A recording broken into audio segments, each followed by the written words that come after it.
Alhamdulillahi ala ihsanih wa syukru lahu ala taufiqihi wa amtinanih wa asyhadu an la ilaha illallah wahdahu la syarika lahu ta'ziman li sya'nih wa asyhadu anna Muhammadan abduhu wa rasuluhu da'ila ridwanih.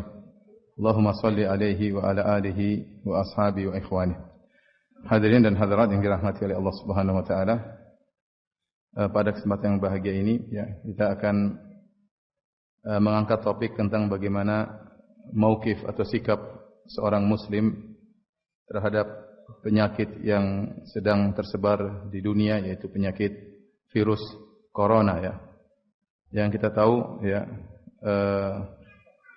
banyak orang ketakutan dengan virus tersebut Dan sepekan yang lalu saya sempat bersafar, tepatnya hari Selasa lalu saya bersafar ke Singapura, kemudian juga ke Malaysia, dan memang orang-orang pada menggunakan penutup wajah, masker. Kemudian setiap kita melewati bagian pemeriksaan pasti diperiksa suhu tubuh, menunjukkan bahwasanya negara benar-benar serius menghadapi penyakit ini, baik di Singapura maupun tatkala masuk area Malaysia. Nah, jangankan Singapura, jangankan Malaysia, negara kita juga serius dalam menghadapi penyakit ini. Oleh karenanya ini penyakit yang benar menyibukkan umat di dunia sekarang ini, karena memang penyakit ini benar-benar berbahaya. Dan sikap seorang muslim tatkala menghadapi malapetaka atau bencana atau wabah penyakit, maka hukum asalnya dia mengkaitkan seluruh kejadian dengan perilakunya, mengkaitkan kejadian dengan perilakunya. Karena kita tahu bahwasanya yang mengatur, yang mengadakan semua kejadian adalah Rabbul Alamin, Allah Subhanahu wa taala. Tidak ada satu daun pun yang jatuh di alam semesta ini kecuali dengan izin Allah Subhanahu wa taala. Kalau daun saja jatuh dengan izin Allah Subhanahu wa taala, wa ma tasqutu min waraqatin illa ya'lamuha, tidak ada satu daun pun kecuali Allah tahu tentang daun tersebut. Bagaimana lagi dengan kondisi manusia, bagaimana dengan penyakit, dengan kematian? Maka kita sangat yakin bahwasanya semua terjadi dengan takdir Allah Subhanahu wa taala. Namun kenapa terjadi semua kejadian tersebut? Asalnya kita mengkaitkan dengan sebab syar'i, yaitu kenapa kitanya kok bisa terjadi demikian Dan dalil akan hal ini sangat banyak, seperti firman Allah Subhanahu wa taala, "Zaharal fasadu fil barri wal bahri bima kasabat aydin nas liyudhiqahum ba'd alladhi 'amilu la'allahum yarji'un." Kata Allah Subhanahu wa taala, sungguh kami telah menampakkan atau telah nampak kerusakan di daratan, di lautan akibat ulah manusia liyudhiqahum ba'd alladhi 'amilu, agar membuat mereka merasakan akibat dari sebagian perbuatan mereka, semoga mereka sadar Semoga mereka sadar. Kata Allah Subhanahu wa taala, "Ma asaba min musibatin fa bima kasabat aydikum wa ya'fu an katsir." Tidak ada satu musibah pun yang menimpa kecuali akibat perbuatan kalian, dan Allah maafkan banyak kesalahan kalian. "Wa ma asaba min sayyi'atin fa min nafsik." Burukan apa saja yang menimpa kalian maka dari diri kalian sendiri. Dan dalil tentang hal ini sangat banyak. Bagaimana Allah mengkaitkan atau syariat mengkaitkan antara bencana, wabah, malapetaka dengan sebab syar'i tentang sebab apa yang dilakukan oleh manusia tersebut. Inilah sikap seorang muslim, berbeda dengan seorang kafir atau seorang pelaku maksiat yang dia tidak peduli tatkala tertimpa musibah, tatkala terjadi kejadian, dia tidak mengkaitkan dengan sebab syar'i sama sekali. Dia hanya mengkaitkan dengan sebab kauni, itu sebab alam. Seakan-akan hanya suatu gejolak alam, kejadian alam, suatu hal yang biasa, suatu yang alami, suatu yang natural. Dan memang benar, meskipun semua terjadi dengan ada sebab secara materi, tetapi apakah yang menimbulkan sebab materi tersebut tidak lain kecuali karena sebab syar'i. Contoh misalnya terjadi gempa misalnya, benar secara sebab kauni, sebab natural, ada pergerakan lempeng bumi misalnya, atau ada tabrakan lempeng bumi misalnya, secara alami natural. Tetapi siapakah yang menyebabkan itu semua? Tentu yang menggerakkan itu semua adalah Allah Subhanahu wa taala. Kenapa Allah menggerakkan? Sebabnya kepada sebab syar'i. Kitanya ada masalah. Ya, kitanya ada masalah.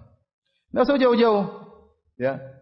Kemarin sebagian kita terkena banjir. Ya. Kita harus mengakui bahwasanya tidaklah terkena musibah kepada kita kecuali karena ada kesalahan-kesalahan kita. Apa kesalahan-kesalahan kita atau kesalahan orang-orang di sekitar kita sehingga kita terkena dampak dari kesalahan-kesalahan tersebut. Dan kita tidak usah malu-malu untuk mengatakan demikian. Jangan sampai kita seperti orang-orang kafir atau para pelaku maksiat yang hanya mengkaitkan musibah yang menimpa dengan sebab materi semata sehingga dia lupa seakan-akan dia tidak bersalah. Nanti lama-lama menyalahkan Tuhan, bisa jadi demikian. Tatkala dia merasa dia tidak punya salah, dia tidak menyalahkan dirinya, kemudian dia mengatakan ini sebab alami, hal yang biasa. Kapan dia kembali kepada Allah Subhanahu wa taala? Kapan dia kembali kepada Allah Subhanahu wa taala? Inilah sikap pertama yang hendaknya direnungkan oleh seorang muslim, bahwasanya mengkaitkan kejadian dengan perilaku manusia ya. Tapi kita berbicara tentang wabah ya, atau ya, penyakit virus corona dan yang semisalnya ya, menimpa orang-orang di Cina ya. Ya. Kita katakan bahwasanya wabah ya, terkadang datang sebagai hukuman, terkadang sebagai rahmat. Nanti akan kita sebutkan. Tidak semua wabah menimpa kemudian berarti hukuman. Terkadang rahmat bagi orang yang beriman, menghapuskan dosa-dosanya, mengangkat derajatnya. Tapi kalau menimpa orang-orang pelaku maksiat atau orang-orang kafir, hukuman dari Allah Subhanahu wa taala. Dan kita melihat sebab-sebab munculnya penyakit tersebut ada jelas ya. Bagaimana keangkuhan dan sombongan sebagian mereka ya, sampai presidennya mengatakan tidak ada kekuatan yang bisa ya merusak pondasi Cina ya. Tidak ada kekuatan yang bisa menghalangi rakyat Cina untuk maju dan berkembang. Ini kata-kata yang benar-benar menunjukkan apa? Kesombongan dan keangkuhan. Tidak ada kekuatan yang bisa menggoyahkan mereka. Dan bisa jadi karena kesombongan yang luar biasa inilah Allah menegur mereka. Bisa jadi. Dan sudah banyak kisah-kisah terdahulu bagaimana Allah menimpakan musibah bahkan azab kepada orang-orang di puncak kesombongan mereka. Lihatlah bagaimana misalnya kaum Ad tatkala di puncak-puncak kesombongan ya, man asyaddu minna quwwah, siapa yang lebih kuat daripada kami? Kata Allah, awalam yarau anna Allah alladhi khalaqahum huwa asyaddu minhum quwwah. Tidakkah mereka lihat Allah yang ciptakan mereka lebih kuat daripada mereka? Akhirnya apa? Allah kirim angin untuk membinasakan tubuh mereka yang begitu kuat, besar, hanya dikasih angin, dikasih udara, kemudian mereka pun binasa dengan udara tersebut. Ya, demikian juga misalnya Raja Namrud di puncak-puncak kesombongannya, maka Allah kirimkan apa? Nyamuk atau lalat masuk di hidungnya, kemudian membuat dia pun tewas gara-gara binatang kecil tersebut. Lihatlah Fir'aun, tatkala di puncak-puncak kesombongan, menganggap remeh Bani Israel, inna haula'i la syirzimatun qalilun. Sungguhnya mereka Bani Israelnya golongan kecil, kita akan habisi mereka. Di puncak-puncak kesombongannya kemudian Allah membinasakannya. Lihatlah nanti di kemudian hari akan datang suatu kaum namanya Ya'juj dan Ma'juj yang super sombong sampai mereka membinasakan seluruh penghuni bumi, bahkan mereka menyangka telah membinasakan penghuni langit. Kata mereka, qaharna ahlal ardi wa alauna ahlas sama. Kita sudah binasakan penghuni bumi dan kita sudah binasakan penghuni langit. Di puncak-puncak kesombongan tersebut, maka Allah kirim naghaf, yaitu semacam ulat kecil menempel di leher mereka, kemudian mereka pun tewas semuanya ya. Oleh karenanya di antara hal yang paling dibenci oleh Allah Subhanahu wa taala keangkuhan dan kesombongan. Belum lagi kalau didukung dengan kezaliman, kesombongan, keangkuhan ya. Menzalimi kaum muslimin, ingin mengambil daerah wilayah kaum muslimin dan yang lainnya. Bisa jadi itu sebab kenapa Allah Subhanahu wa taala kirimkan wabah kepada mereka. Kita berusaha mengkaitkan ya. Kita bilang bisa jadi, kita tidak memastikan, tapi bisa jadi dan itulah yang tampak. Ya, kenapa harus pada mereka? Kenapa dimulai dari mereka? Ya. Tadinya begitu sombong, begitu angkuh. Sekarang orang melihat mereka menjauh dari mereka, jauh dari mereka. Tapi bagaimanapun kita berharap ya, meskipun mereka demikian, kita berharap mereka dapat hidayah. Karena kata para ulama, di antara Ibnu Qayyim rahimahullah taala, di antara hikmah dari timbulnya wabah ya atau wabak kalau bahasa Arab atau penderitaan dan yang lainnya agar mereka sadar. Mereka sadar. Kata Allah Subhanahu wa taala, "Wa laqad arsalna ila umamin min qablika fa akhadnahum bil ba'sa'i wad dharra'i la'allahum yatadarra'un." Sungguh kami telah mengutus para rasul sebelum engkau wahai Muhammad, lalu kami timpakan kepada umat-umat mereka dengan kesengsaraan dan penderitaan, la'allahum yatadarra'un. Semoga mereka merendahkan diri mereka kepada Allah Subhanahu wa taala. Semoga mereka membuang kesombongan mereka yang menempel dalam dada mereka. Mereka sadar bahwasanya di sana ada suatu kekuatan yang tidak bisa mereka hadapi. Bayangkan, ya, kekuatan yang luar biasa yang tidak bisa mereka hadapi. Mungkin mereka sudah mencapai puncak teknologi yang luar biasa, senjata terhebat yang mereka bisa ciptakan. Tetapi kemudian tatkala Allah beri virus yang tidak kelihatan, tidak tahu sedang di mana virus tersebut, menyebar dengan begitu mudah, ya. Maka agar manusia sadar bahwasanya di balik kekuatan yang kita lihat ini ada kekuatan yang hebat yang dimiliki oleh Maha Kuat, Al-Qawi, dia adalah Allah Subhanahu wa taala. Baik.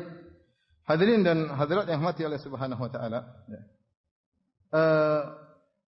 Wabah, ya, atau taun atau virus, ya, terkadang datang sebagai rahmat bagi kaum muslimin, ya, dan terkadang menjadi bencana malapetaka bagi yang lainnya, ya, bagi yang lainnya. Kapan menjadi rahmat bagi seseorang? Jika dia ditimpa dengan wabah tersebut, kemudian dia ingat Allah Subhanahu wa taala, kemudian dia sadar, kemudian dia istighfar, dia bersabar, maka dosa-dosanya akan terampuni. Tapi kalau dia ditimpa musibah tersebut, ternyata dia tidak ingat kepada Tuhan, ya, dia lupa dengan Allah Subhanahu wa taala, maka itulah hukuman, bahkan azab, kebinasaan baginya. Tidak usah jauh-jauh, kita kemarin waktu terjadi banjir, ya, hukuman ringan, tidak seberat kaum-kaum yang lain, ya. Tapi kita lihat bagaimana di media sosial orang-orang berteriak Allahu Akbar, Astaghfirullah. Kenapa? Karena yang ditimpa kaum muslimin. Ditimpa apa kaum muslimin? Mereka kembali kepada Allah Subhanahu wa taala. Waktu saya ke Lombok juga, subhanallah, di reruntuhan-reruntuhan mereka bikin musola dari terpal-terpal, mereka salat, subhanallah, mereka kembali kepada Allah Subhanahu wa taala. Kalau begitu mengangkat derajat. Kalau musibah menimpa kaum muslimin kemudian mereka kembali kepada Allah, berarti ini rahmat bagi mereka. Mengangkat derajat mereka, mengurangi dosa-dosa mereka. Tapi coba lihat tatkala menimpa orang kafir, ya. Sudah banyak klip virus corona saya lihat menimpa orang kafir, tidak ada yang bilang Tuhan. Tidak ada yang bilang Tuhan. Tidak ada tanda-tanda mereka angkat tangan ke atas atau tidak ada. Bagaimana kita lihat seorang ditimpa dengan penderitaan dan tidak ada tempat dia bergantung, tidak ada tempat dia kembali. Ya. Maka waliyadzubillah, ya, jangan sampai kita seperti itu, ya. Baik, saya bacakan, ya, hadis tentang taun, ya, yang semirip dengan wabah dari Usamah radhiyallahu anhu. Beliau berkata, Rasulullah SAW bersabda, taun rijzun au adzabun ursila ala bani Israil au ala man kana qablakum. Taun adalah siksaan yang Allah turunkan kepada bani Israel atau kepada umat-umat sebelum kalian. Hadis riwayat Muslim. Jadi Allah pernah menjadikan taun ini sebagai azab bagi umat-umat sebelum kalian. Taun itu apa? Taun secara bahasa Arab yaitu adalah virus yang mengenai kulit, kemudian kulit menjadi keluar darah, membengkak, ya, di bagian tubuh di bawah ketiak, ya, kemudian keluarkan nanah dan akhirnya tersebar dengan begitu cepat dan akhirnya meninggal dunia. Saya tidak tahu kalau bahasa ilmiahnya apakah kolera atau yang lainnya. Tetapi para ulama tatkala mendefinisikan taun adalah demikian. Penyakit yang menimpa jasad, kemudian membengkak, kemudian pecah, keluar darah dan nanah, dan menimpa sekujur tubuh dan mudah tersebar kepada orang-orang di sekitarnya. Demikian juga, ya, dalam hadis yang lain kata Nabi sallallahu alaihi wasallam, taun ayatul rijz ibtalallahu azza wa jalla bihi nasan min ibadihi. Ya, dalam hadis yang lain Rasulullah SAW memberi isyarat terkadang taun itu bukan azab, terkadang ibtila. Kata Nabi, taun, ya, adalah ibtila, ujian yang Allah berikan kepada sekelompok manusia dari hamba-hambanya. Fa idza sami'tum bihi fala tadkhulu alaihi. Kalau kalian mendengar taun di suatu tempat, maka jangan masuk ke tempat tersebut. Wa idza waqa'a bi ardin wa antum biha fala tafirru minhu. Kalau kalian berada di tempat tersebut ternyata taun muncul di situ, maka jangan kalian pergi dari tempat tersebut. Di antara dalil bahwasanya wabah terkadang menjadi rahmat bagi kaum muslimin, hadis Aisyah radhiyallahu taala anha yang diriwayatkan Imam Al-Bukhari rahimahullahu taala, Nabi SAW bersabda, "Innahu kana adzaban yab'athuhu Allahu 'ala man yasha." Taun dahulu adalah azab yang Allah kirim kepada siapa yang Allah kehendaki. Faja'alahu Allahu rahmatan lil mu'minin. Maka Allah jadikan taun, wabah ini, sebagai rahmat bagi kaum mukminin. Bagaimana menjadi rahmat? Falaisa min 'abdin yaqa'u at-ta'un fayamkuthu fi baladihi sabiran. Tidaklah seorang hamba ditimpa dengan taun, kemudian dia tetap tinggal di kampungnya yang tersebar wabah tersebut, sabiran, dalam kondisi bersabar. Ya'lamu annahu lan yusibahu illa ma katabahu Allahu lahu. Dan dia sadar bahwasanya tidak ada yang bisa menimpakan dia berupa musibah kecuali apa yang telah ditetapkan oleh Allah Subhanahu wa taala. Illa kana lahu mithlu ajri syahid. Kecuali dia mendapatkan pahala seperti pahala orang mati syahid. Jadi permasalahan utama bagaimana menghadapi wabah tersebut. Bisa jadi wabah adalah azab, bisa jadi wabah adalah rahmat. Bagi orang yang bersabar, dia meyakini takdir tidak mungkin mengenai dia kecuali dengan takdir Allah Subhanahu wa taala. Kalau dia meninggal maka seperti pahala orang mati syahid. Hadis riwayat Al-Imam Al-Bukhari. Hadirin dan hadirat yang Allah Subhanahu wa taala, untuk mengetahui bagaimana sikap yang benar dalam menghadapi taun, ya, maka saya akan bacakan satu hadis yang panjang yang ini menceritakan bagaimana sikap para sahabat terhadap wabah tatkala menimpa, ya. Dan faedah-faedah yang bisa kita ambil dari hadis ini. Hadis ini diriwayatkan oleh Imam Muslim dari, ya, Umar bin Khattab radhiyallahu taala anhu.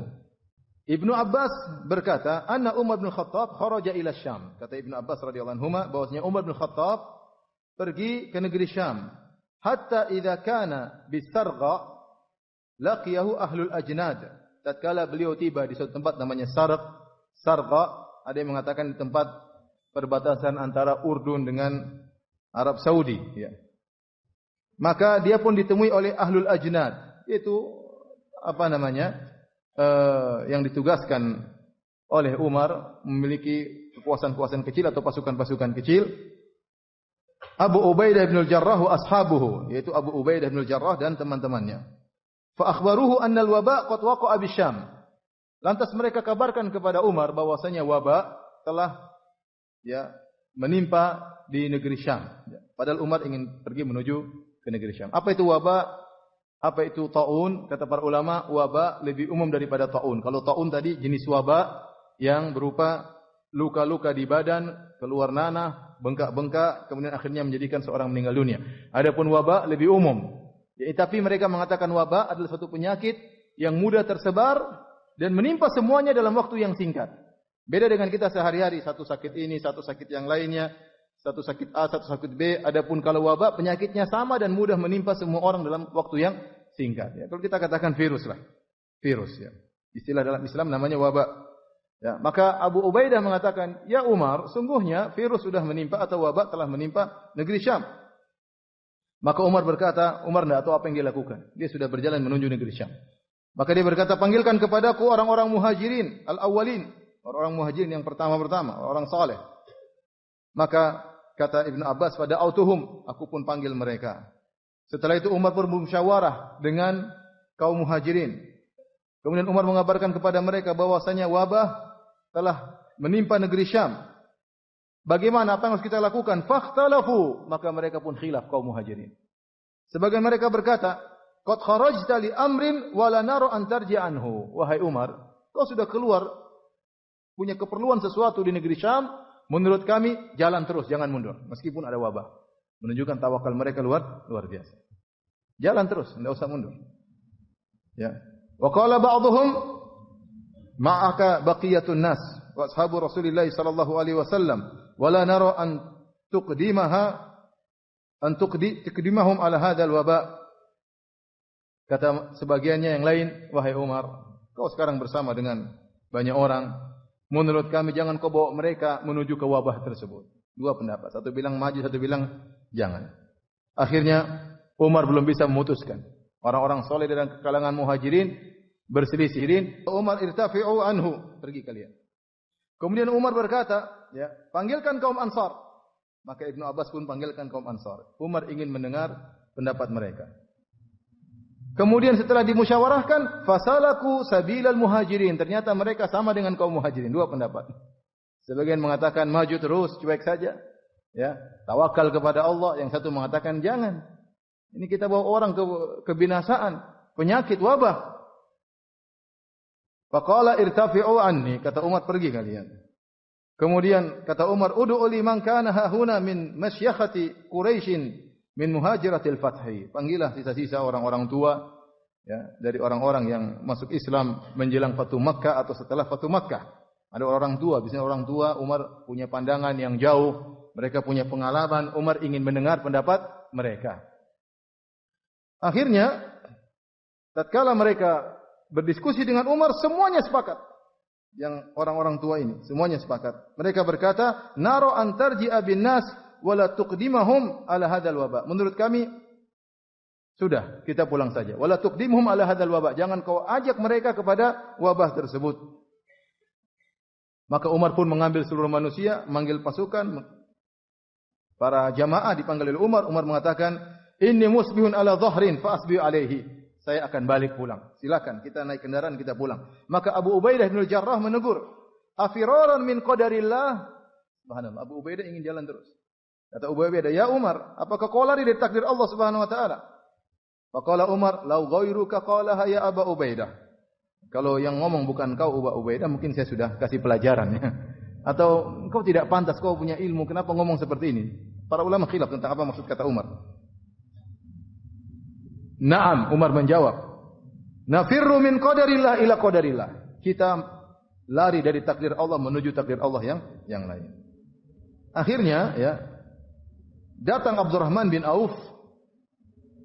Tadi dia tidak hadir, dia datang belakangan. Kemudian dia berkata kepada mereka, inna indi min hada ilman. Saya punya ilmu tentang hal ini, kejadian ini. Sami'tu Rasulullah sallallahu alaihi wasallam yaqul. Aku mendengar Rasulullah sallallahu alaihi wasallam bersabda, idza sami'tum bihi bi ardin, kalau kalian mendengar ada taun, ada wabah atau wabah di suatu negeri, fala taqdumu alaihi, maka jangan datang ke negeri tersebut. Wa idza waqa'a bi ardin, kalau sudah timpa suatu daerah, wa antum biha, dan kalian berada dalam negeri tersebut, daerah tersebut, fala takhruju firaran minhu, maka jangan kalian keluar dari daerah tersebut karena ingin lari dari wabah tersebut. Inilah hadis yang sahih yang diriwayatkan oleh Imam Muslim. Fahamidallaha Umar bin Khattab tsumman sarafa, maka Umar pun muji Allah. Alhamdulillah, ijtihad dia, keputusan dia ternyata sesuai dengan hadis Nabi sallallahu alaihi wasallam. Baik, hadirin dan hadirat yang rahmati Allah subhanahu wa taala. Apa yang bisa kita ambil dari hadis ini, ya? Di antaranya hadis ini menunjukkan bahwasanya dianjurkan yang namanya isolasi, ya. Kalau memang suatu daerah, suatu tempat, lokasi terkena musibah, maka diisolasi. Jangan ada yang ke situ dan jangan ada yang keluar. Ini sudah ada syariatnya dalam apa? Islam. Yang kedua, menunjukkan bahwasanya mengambil keputusan tentang pengisolasian adalah bukan semua orang boleh berbicara, tapi penguasa atau pemerintah yang berbicara, yang bisa melihat maslahat dan mudarat, yang bisa mengadakan penelitian. Ini masalah besar. Kalau penguasa pemerintah mengatakan masih boleh ke sana, ya terserah, kita masih boleh. Tapi kalau penguasa mengatakan hentikan, maka tidak boleh kita ke sana. Karena terkadang wabah tersebut mungkin sudah ramai suatu tempat, mungkin di tempat lain masih ada, tapi 1, 2 orang, 3 orang, sehingga tidak harus membuat orang semua meninggalkan daerah tersebut. Karena kalau memboikot daerah tersebut mungkin kemudaratnya lebih besar. Ini yang mengukur ini semua adalah pemerintah. Tentunya dengan perangkat-perangkat yang dimiliki oleh pemerintah dalam memberi keputusan. Oleh karenanya Umar bin Khattab radhiyallahu anhu tidak menyerahkan keputusan kepada seluruh sahabat. Dia bermusyawarah dan dia mengambil apa? Keputusan. Kemudian hadis ini juga menjelaskan bahwasanya namanya penyakit menular itu ada dalam Islam. Islam menetapkan adanya penyakit apa? Menular. Ya, tetapi penularan tersebut tidak mungkin terjadi kecuali dengan izin Allah Subhanahu wa taala. Kalau Allah tidak mengizinkan, maka tidak tertular kepada orang yang di dekatnya. Dan ini kenyataan yang kita lihat ya.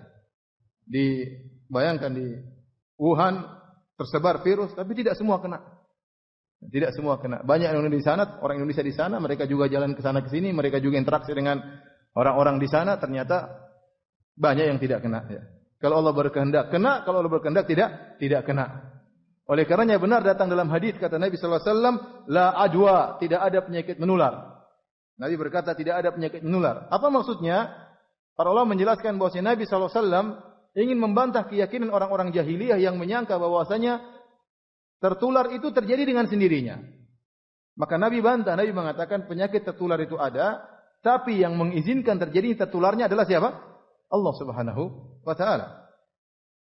Oleh karenanya, Arab Badui tatkala mendengar hadis ini, dia berkata, "Ya Rasulullah, fama balul ibil takunu fir ramli ka'annaha adh-dhiba fayukhalituha al-ba'irul ajrab fayujribuha." Ya Rasulullah, terus bagaimana dengan onta? Seekor onta yang tadinya bergeraknya lincah seperti dhiba, seperti anjing dhiba ya. Ya, artinya anjing atau serigala kalau bergerak dengan cepat, onta tadinya kuat bergerak dengan cepat, kemudian dia bercampur dengan onta yang kena penyakit jarab, onta yang gatal-gatal penyakit kulitnya, fayujribuha, kemudian ternyata onta yang sehat tadi kena penyakit juga gara-gara bergaul interaksi dengan onta yang berpenyakit. Maka Rasulullah SAW mengatakan, faman a'dal awal. Kalau benar memang onta kedua gara-gara kena onta yang apa? Yang pertama. Terus yang pertama siapa yang bikin? Paham? Paham atau tidak? Ya, jadi kalau ada onta A, onta B. Onta A sakit, onta B tidak sakit. Tahu-tahu onta B berinteraksi dengan onta A. Tahu-tahu onta B juga sakit. Benar, terjadi tertular. Tetapi tidak terjadi dengan sendirinya. Ya, kalau terjadi harus dengan tertular. Kalau begitu yang pertama siapa yang bikin? Sebagaimana Allah membuat onta pertama kena penyakit tersebut, Allah juga yang membuat onta kedua terkena penyakit tersebut. Hanya saja sebabnya dengan penularan. Paham?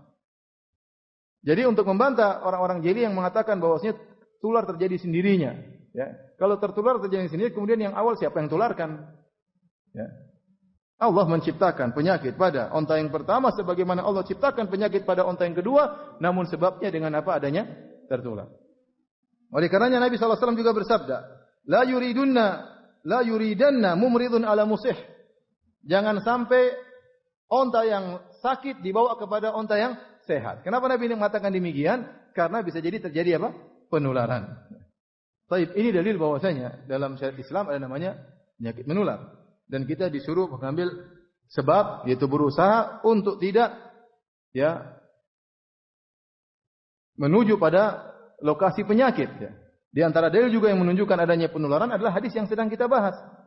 Ya, hadis tadi, hadis Umar bin Khattab radhiyallahu anhu, bagaimana Abdurrahman bin Auf menyampaikan dari Nabi sallallahu alaihi wasallam, "Idza sami'tum bihi bi ardin fala taqdumu 'alaiha." Kalau kalian mendengar wabah di suatu tempat maka jangan datang. Kenapa? Supaya tidak tertular. Supaya tidak tertular. Wa idza waqa'a bi ardin wa antum fiha. Kalau wabah menimpa suatu tempat dan kalian berada di tempat tersebut, fala takhruju minha firara minhu. Maka jangan kalian keluar dari daerah tersebut karena takut, khawatir dari wabah tersebut. Kenapa? Kalau keluar akan tersebar lagi virusnya. Ya. Jadi di sini syariat mengajarkan bahwasanya tawakal ya tidak menghalangi kita berusaha berikhtiar kalau dalam bahasa Indonesia. Ya. Tawakal ya tidak menghalangi kita untuk berikhtiar. Orang yang berusaha berikhtiar tidak mengurangi tawakalnya kepada Allah Subhanahu wa taala. Baik, hadirin dan hadirat yang dirahmati oleh Allah Subhanahu wa taala. Bagaimana sikap kita ya tatkala kita mendengar berita tentang wabah corona yang sudah tersebar sana sini dan kita memuji Allah Subhanahu wa taala, alhamdulillah sampai sekarang belum ada ya terbukti seorang pun dari Indonesia yang positif terkena penyakit corona. Meskipun pihak WHO tidak percaya ya. Tapi intinya alhamdulillah. Kalaupun ada nanti ya pemerintah bisa menjalani apa yang harus dikerjakan oleh pemerintah ya. Tetapi alhamdulillah sampai sekarang belum ada tanda-tanda positif. Sementara kita dengar di negara-negara lain sudah ada. Ya di Cina sudah puluhan ribu yang positif terkena penyakit tersebut. dan laporan resmi mereka 1000 sekian sudah meninggal dunia. Wallahu alam, 1000 atau nolnya ditambah 1 lagi, ya Allah alam. Pokoknya sudah banyak yang meninggal dunia. Ini kita bersyukur kepada Allah, Allah masih melindungi kita. Baik. Adapun bagaimana cara kita ya menghadapi atau kita bisa selamat daripada penyakit corona ini kalaupun sampai masuk Indonesia, semoga tidak masuk Indonesia ya. Yang pertama, hadirin hadirat Allah Subhanahu wa taala, kita harus yakin penuh dengan keyakinan bahwasanya semuanya dengan izin Allah Subhanahu wa taala. Kalaupun menimpa kita, maka itu dengan takdir Allah Subhanahu wa taala. Kalaupun menimpa kita, maka kita hadapi dengan apa? Dengan sabar. Dengan sabar, ya. Maka kalau kita bersabar, maka kalau tatkala terkena penyakit apapun, mau corona atau sekarang sedang ditimpa kanker atau penyakit-penyakit yang lainnya, ya.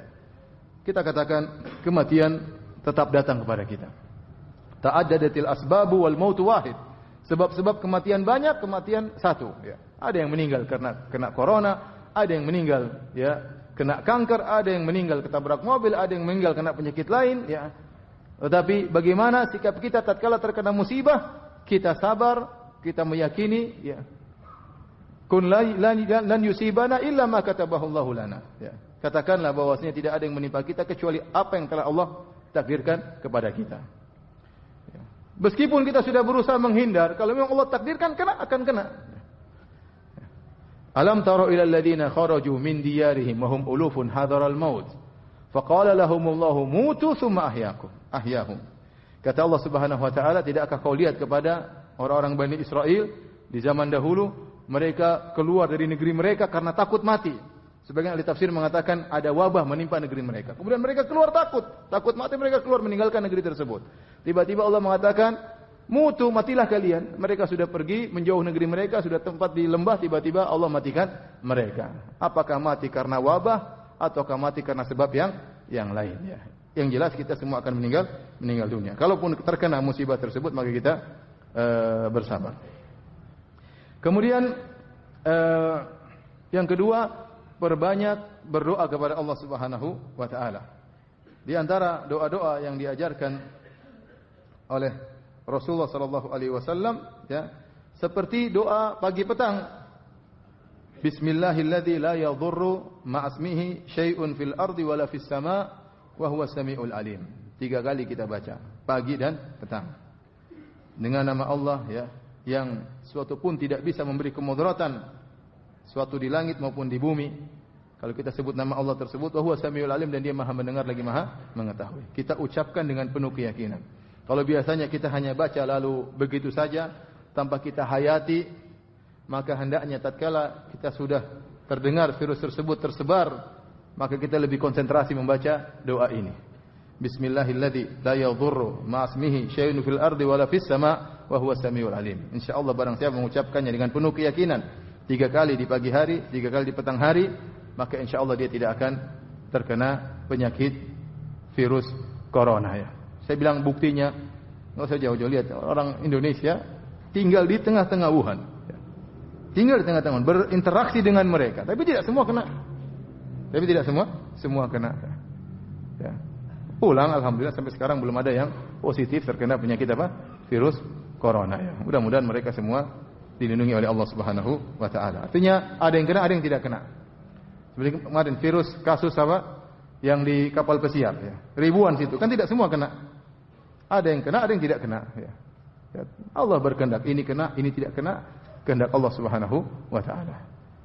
Ya, mungkin mengatakan kalau sudah tua kena, kita lihat ada juga yang muda-muda kena. Ada juga muda-muda yang tewas, ya. Taib, di antaranya baca 2 ayat terakhir dari surat Al-Baqarah, ya. Amana Rasul dan seterusnya. Man qara'a bil ayataini min akhir suratil Baqarah fi lailatin kafatahu. Barang siapa yang baca 2 ayat terakhir dari surat Al-Baqarah di malam hari, maka kedua ayat tersebut akan mencukupkan dia. Itu akan menjaga dia, ya. Ya. Dengan sebab 2 ayat tersebut Allah akan menjaganya, mencukupkan dia dari, ya, hal-hal yang yang buruk, ya. Kemudian juga